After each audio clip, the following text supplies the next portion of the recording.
కడలితో సహవాసం, అలలతో పోరాటం, వలలాంటిదే వారి జీవితం. అందులో చేప పడితే సంతోషం, చిక్కకపోతే మళ్ళీ మళ్ళీ ప్రయత్నం. గంగమ్మ కాపాడుతుందనే నమ్మకం, ఆ ధైర్యంతో ఎంత దూరమైనా ప్రయాణం. ఏడాదిలో దాదాపు 10 నెలలు సముద్రంలోనే గడపడం, ఇదే మత్స్యకారుల జీవన విధానం.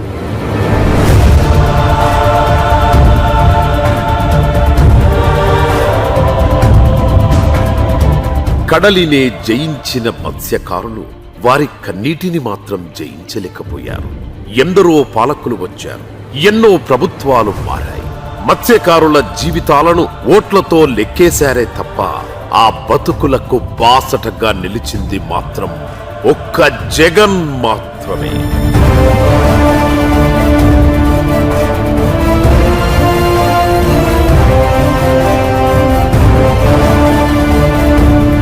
మత్స్యకారుల వేదన ఆయన దగ్గర నుంచి చూశారు. జాలర్ల కష్టాలు చూసి చలించిపోయారు. వారికి నేనున్నానంటూ భరోసా ఇచ్చారు. ఆ ఆలోచనల్లోంచి వచ్చిందే ఫిషింగ్ హార్బర్. దేశమే కాదు, ప్రపంచమే ఏపీ వైపు చూసే స్థాయిలో ఫిషింగ్ హార్బర్ల నిర్మాణం చేపట్టింది అప్పటి జగన్ సర్కార్.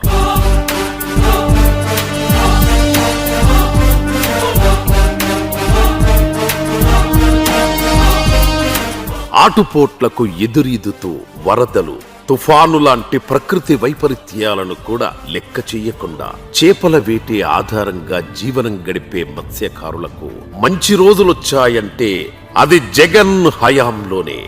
ఏ పూట కాపూట వేట చేసి తీసుకొచ్చే చేపలను అమ్మితే గాని బతుకు నడవని జాలర్ల ఆకలి కేకలను గత ప్రభుత్వం పట్టించుకున్న పాపాన పోలేదు.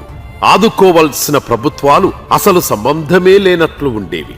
తమ బాధలు ఎవరికి చెప్పుకోవాలో దిక్కుతోచని స్థితిలో ఉండేవారు. వేట నిషేధ కాల భృతి సకాలంలో ఇవ్వకపోవడంతో అప్పుల జీవనం సాగిస్తూ బతుకు నావను దుర్భరంగా నెట్టుకొచ్చేవారు. అలాంటి మత్స్యకారుల బాధను, కన్నీళ్లను తన పాదయాత్రలో కళ్ళారా చూసి చలించిపోయారు జగన్. ఆనాడు మేము పడిన కష్టాలు అసలు మాటల్లో వర్ణించలేనిది. హార్బర్ లేదని మన పెద్దలు అందరూ కలిసి ఒక 25 సంవత్సరాల నుంచి హార్బర్ కోసం పోరాడుతూ ఉన్నాము. జగన్మోహన్ రెడ్డి గారి పాదయాత్రలో కలిసి మా బాధలు చెప్పుకున్నాము. అధికారంలోకి రాగానే ముందు వాళ్ళ కోసం ఫిషింగ్ హార్బర్ ఏర్పాటు చేయాలి, చేసిన తర్వాత మనం వాళ్ళ దగ్గరికి వెళ్దాము అన్న ఉద్దేశంతో ఎంతో కృషితోటి ఈ ప్రోగ్రాంని సక్సెస్ చేసి మత్స్యకారులకు అందజేశాడు. వారి బతుకుల్లో వెలుగులు తెస్తానని మాట ఇచ్చారు. ఇచ్చిన మాటను అధికారంలోకి వచ్చిన 6 నెలల్లోనే నెరవేర్చి మనసున్న నాయకుడుగా మత్స్యకారుల మధ్యలో నిలిచిపోయారు జగన్.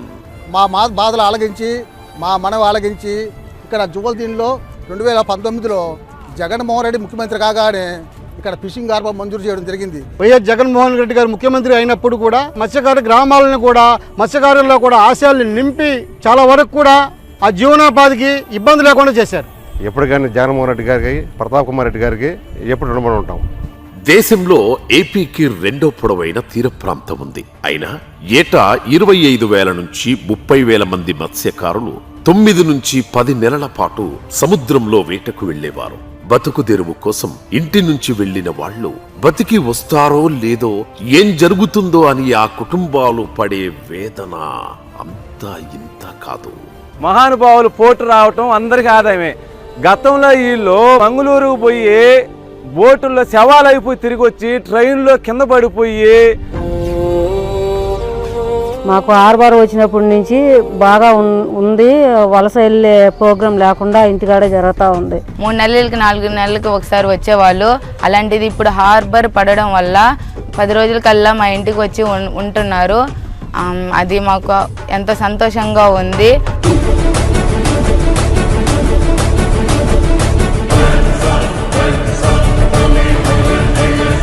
సముద్రాన్ని రాష్ట్ర ఆర్థిక వనరుగా ఉపయోగించుకోవడంలో, మత్స్యకారులకు భరోసా ఇవ్వడంలో ప్రభుత్వాలు ఫెయిల్ అయ్యాయి.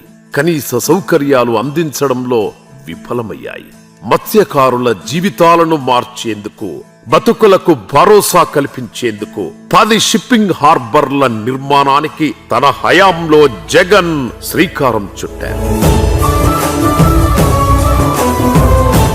ఈ వేటకు పోయే ఈ మత్స్యకారులు ఎలా బతుకుతున్నారు, వాళ్ళు గుజరాత్కు ఇట్లా ఇతర రాష్ట్రాలకు ఎందుకు పోతా ఉన్నారు, జీవనోపాధి కోసం ఎక్కడికో వెళ్ళి అక్కడ బ్రతకాల్సిన అవసరం లేదు. ఇది ఫిషింగ్ హార్బర్లకు ఇక్కడ మన రాష్ట్రంలోనే వీళ్ళందరికీ కూడా కట్టించాలి అని చెప్పి ఒక దృక్పథంతో అడుగులు ముందుకు వేయడం జరిగింది.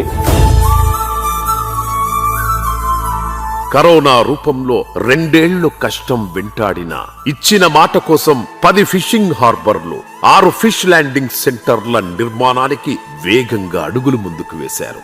జగన్ ప్రోత్సాహంతో మత్స్య ఉత్పత్తిలో రాష్ట్రం ఇండియాలోనే నంబర్ 1 గా నిలిచింది.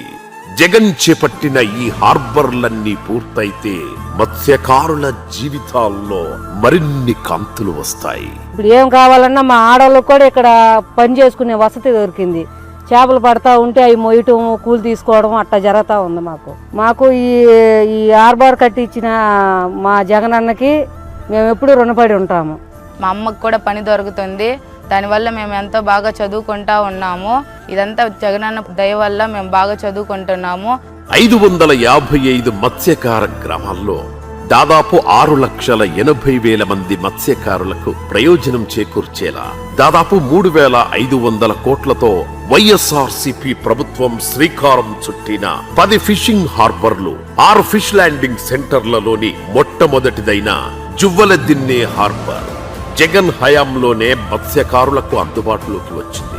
నెల్లూరు జిల్లా బోగోలు మండలం జువ్వెలదిన్నె దగ్గర కేంద్ర రాష్ట్ర ప్రభుత్వాల సంయుక్త భాగస్వామ్యంతో 288.8 కోట్ల రూపాయల ఖర్చుతో 76.89 ఎకరాల్లో అభివృద్ధి చేశారు.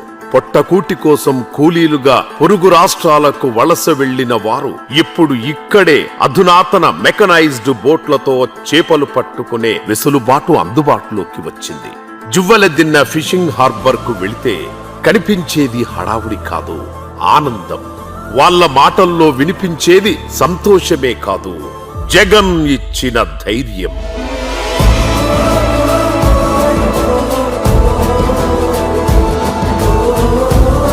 ఒక్క జువ్వెలదిన్నె ప్రాజెక్టుతోనే 25,000 మత్స్యకార కుటుంబాలు ప్రయోజనం పొందుతున్నాయి. 1,250 మోటరైజ్డ్, మెకనైజ్డ్ బోట్లు నిలుపుకునేలా హార్బర్ ను అంతర్జాతీయ ప్రమాణాలతో తీర్చిదిద్దారు. హార్బర్ లోనే cold chain, ice plant, chill room లాంటి మౌలిక వసతులతో పాటు బోట్ రిపేర్ వర్క్ షాప్లు, నెట్ మెండింగ్ షెడ్ల లాంటి సౌకర్యాలు అందుబాటులోకి